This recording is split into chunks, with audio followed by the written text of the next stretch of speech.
L'aide internationale arrive à la suite de l'explosion. Le président libanais a déclaré qu'elle irait là où c'est nécessaire. Toutes les hypothèses demeurent ouvertes. L'enquête, à ma demande, insiste pour que nous obtenions des images satellites afin de déterminer si l'explosion a été ou non causée par un missile, quelque chose qui aurait explosé dans les airs.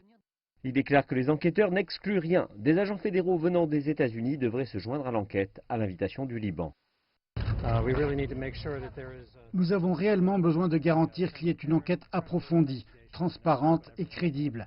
Et je sais que c'est ce que tout le monde demande. Je dirais aussi que si l'on prend du recul par rapport à ce qui s'est passé lors de l'explosion, on ne peut pas revenir à une époque où tout était possible, que ce soit dans le port ou aux frontières du Liban.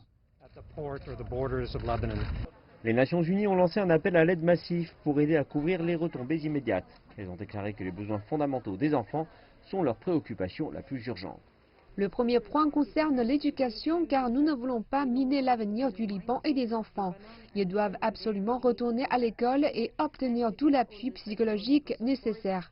La sécurité alimentaire et bien évidemment, nous ne voulons pas d'interruption concernant l'aide alimentaire en termes de disponibilité de farine de blé, mais aussi nous devons garantir que nous stabilisons l'approvisionnement national en céréales. Cependant, il y a des inquiétudes que l'aide qui passe entre les mains du gouvernement libanais ne soit pas transmise en totalité aux gens.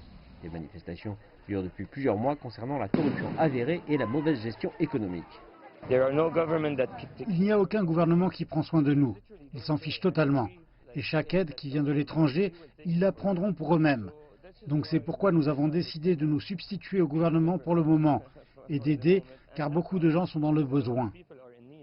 L'ONU affirme qu'elle travaille en étroite collaboration avec les autorités libanaises pour s'assurer que l'aide est distribuée de manière équitable.